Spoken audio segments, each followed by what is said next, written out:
What's up, guys? Welcome back to the channel. Now, before going and ranting about this guy right here, just want to have an insight about your opinion on this mic. So I got myself a mic and I'm trying to create the best content for you guys, right? So let me know, what do you guys think? Is it better? Is it worse? So yeah, give me your insight, okay?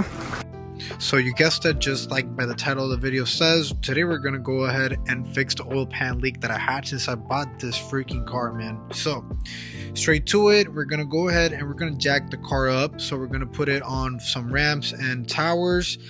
Here I'm just trying to set it up, figuring out what's the best method I could use, but yeah. And now, if you don't want to make a mess, you can just use what I'm doing. I used a plastic cover, which is like for painting and stuff like that. Taped it around so it doesn't go and get blown away. And then I have this mat that I bought, which is like for doing oil changes and stuff like that. And then these two containers.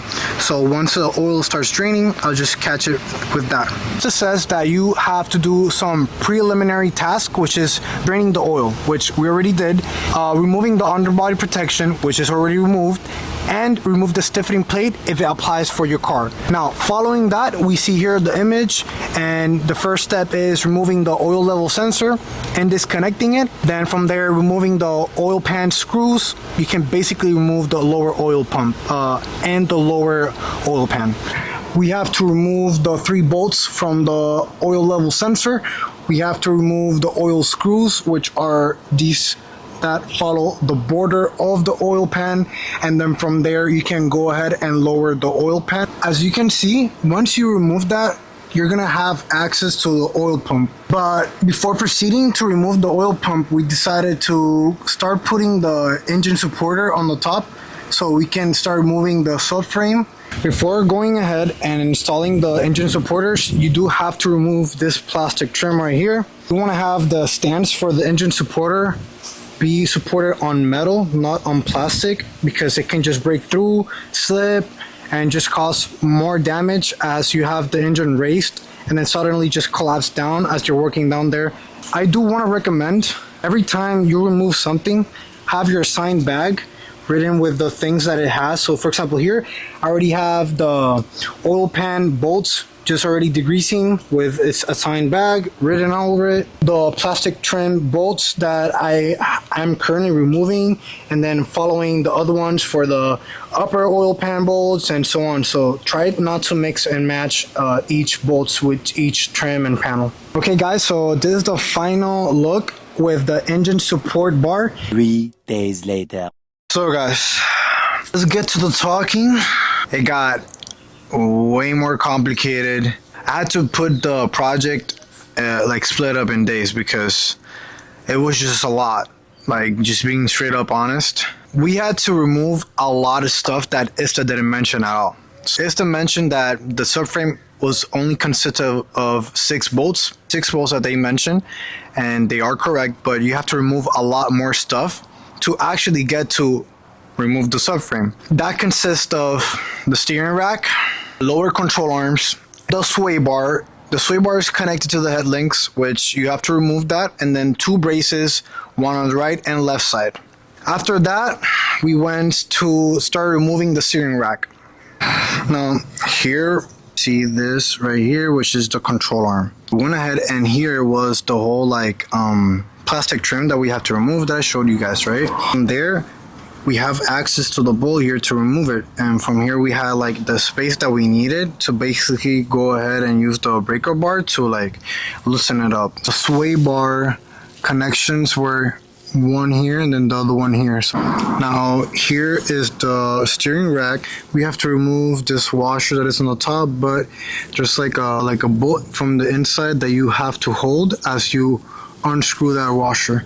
From there, you should be good to go ahead and then remove the assembly from the thing that connects to the steering of the car. So here's how it looks like after you remove the steering column to the steering rack. This is the connection part, and yes, it is pretty dirty. It's all that oil and goop buildup from the dust as you know the daily driving comes around. Here we have the sway bar, and it is also dirty. So we're gonna get in charge of cleaning all the things that we removed, as well as the oil pan, because there's too much oil buildup with time. Now here's the inner fender that I was telling you about the panel that you have to remove to access the lower control arm bolt. So yeah. Then to proceed, we went ahead and started removing the subframe. We had to use a jack with a wood to raise a bit the engine, so then we can proceed on removing all the main bolts that hold on the subframe to the chassis of the car, and then from there we kind of disconnect the subframe to the actual engine. We actually were at that point, so let me give you all the update. Bro, we were finally able to remove the steering rack, the lower oil pan, and the sway bar, but most importantly, the subframe. We had to remove the two motor mounts, which they're leaking, so they're shot, just to only get access to this oil pan. So this is the upper oil pan. It's a complete mess. Like, look at that. And then that's exactly why we're working on this, because we want to fix that. So we're gonna go ahead, we're gonna remove the oil catcher, the oil pump, oil gear, and we'll have access to the upper oil pan. And now, honestly, one of my favorite parts of doing this whole project, the before and after of the detailing on the car parts. Man, the subframe, the lower oil pan, the steering rack, everything was so dirty that doing these like whole detailing process of degreasing and pressure washing made a huge difference. Just look at the lower pan, the subframe, it looks brand new basically, and especially the steering rack. We went ahead and taped up and bagged all the electrical parts, and yeah, everything worked fine. To remove the intake pipe with the oil catcher, which is holded by that screw and that one on the other side. Let me see if I can get to it. Once you unscrew that, you'll have the oil catcher removed, and you have to proceed by removing the oil gear, which are the bolts that hold it. And then from there, you just have to unscrew the screws and nuts that hold up to the oil pump. Well guys, I removed the oil pump. It was pretty smooth. Now you'll have the oil lines, which are these tubes right here. You see that the back one has like a green kind of yellowish ring. That O-ring, you have to replace it, so make sure you get that one. And then the thin one right here also brings one. Most likely you don't see it there is because it's on the oil pump, but you have to replace that one too. Once you remove them, there's also two more oil rings on the back, so get them replaced too. You do have to remove those lines, right? Those right there. I went ahead and disconnected it. It also has a bracket over there that you had to remove from the top. Now once you proceed with that, you'll also have another sensor. That one I unbolted it. Now I just have to remove it from there, and then there's this one right here that I'm pointing at that you have to disconnect it. That is to that brown thing right there. Now that one is not by bolt, is by clamp. That clamp right there, you have to unsnap it. From there you'll be good to push it out, pry it out with a flathead maybe, and then you'll be set to remove it. Now once you do that, you do have to remove some 4 bolts from the transmission. I already went ahead and removed one. That one right there is one of them. Now the upper one to that one is not, because it's not like drilled into the oil pan, as you can see. I removed already one of them, which was right here. There's 2 of them on this side and then 2 on the other side. So once you remove those 4 bolts, you'll be set. So guys, we got good news and bad news. Bad thing is that for some reason the camera just broke. It has to do related with the memory card, so I'm getting it fixed at a shop. But good news, we got the upper oil pan out. We have it right here. We are gonna go ahead and degrease it, and I'm gonna pressure wash it too. And yes, you guessed right, here we are detailing the car one more time, and this time is for the upper oil pan, which was mainly needed from day one. I'm glad that this one we got actually knocked out of the park. It was much needed, and this is the main reason of this whole project, so I'm super happy how it turned out on getting it all fixed up for the upper oil pan leak that we had. So guys, I finished prepping everything for the oil pan. Now it comes to installing the gasket for the oil pan. Now, for that, we have to put some sealing compound. It's called Draybond 1209 liquid sealing compound, and it's used for points on crankcase because we have the crankcase leveled with the oil pan. So it has like this lines of division in which you want to put on the sealing compound. Obviously, you have to install it in a specific pattern as you see here, which this is the one, and you want to do it also to a torque spec, which is 27 newton meters. Now they say to first put 1 and 2, just like hand tight it to 5 newton meters, which is basically, like I said, hand tightening it, and then from there on torque these from 3 to 27 and 27 newton meters.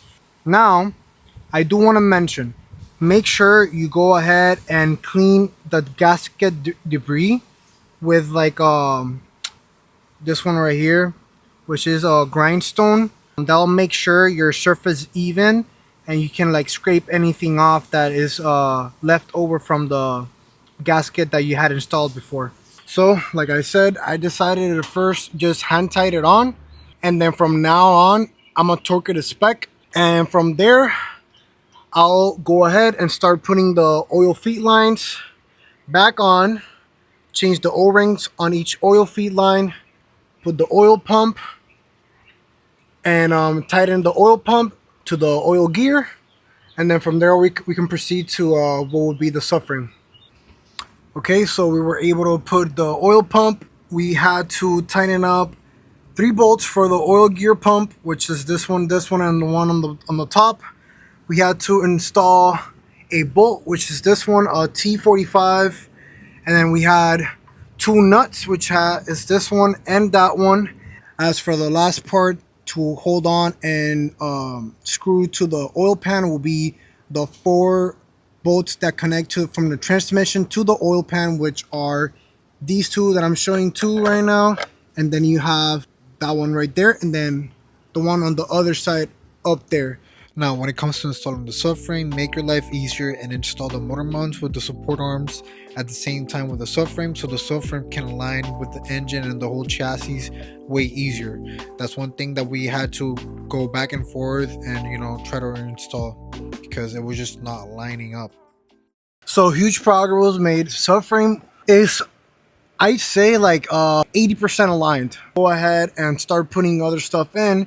It will start slowly aligning up by itself. I went ahead and the bolts that hold from the support arm from the engine motor mount, I went ahead and tightened those bolts up, and then I had to put this bolt, this one and that one right there, which hold from the subframe to the motor mount. And I went ahead and put this bolt from the subframe, this one underneath, also lining up from the subframe to the chassis of the car on both sides.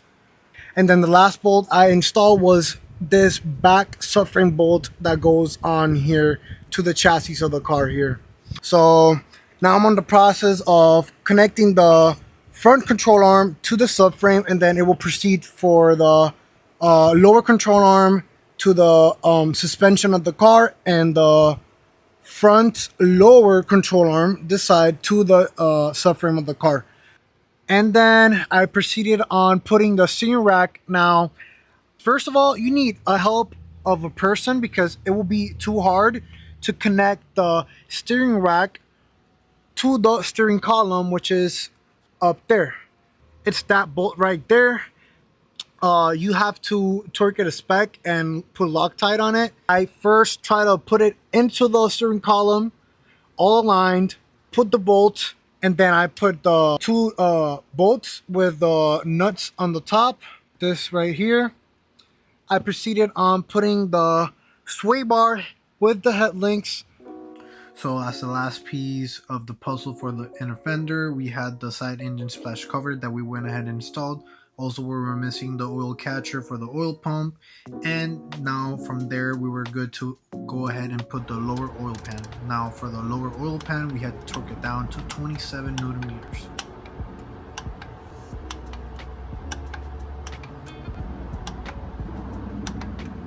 For torque spec on this, you have the oil pan bolt, which is 29 foot-pounds of torque, and for the oil filter cap, you have 18 foot-pounds of torque. As the final trim of the car that we had to install was the engine bay panel. Now after this, we went ahead and put the new engine oil that we were using on the car, which in this case we're using a liquid moly oil that contains a chemical called MFC. Now the good thing about this is that it can help you detect oil leaks by using UV light, so it's a must buy. So I went ahead, put the ignition on, and press this, but first let all the messages pop up first, and then you can proceed with this. Now you see when it says engine oil, press this again and hold, and it's going to ask you reset. At that point, press hold again, and you see it's doing the reset in progress, but you got to maintain the hold. So keep the hold on, and then it says reset successful, so that means you're good. Now let's go ahead and do a cold start for the boys. Never lose tradition, guys, okay?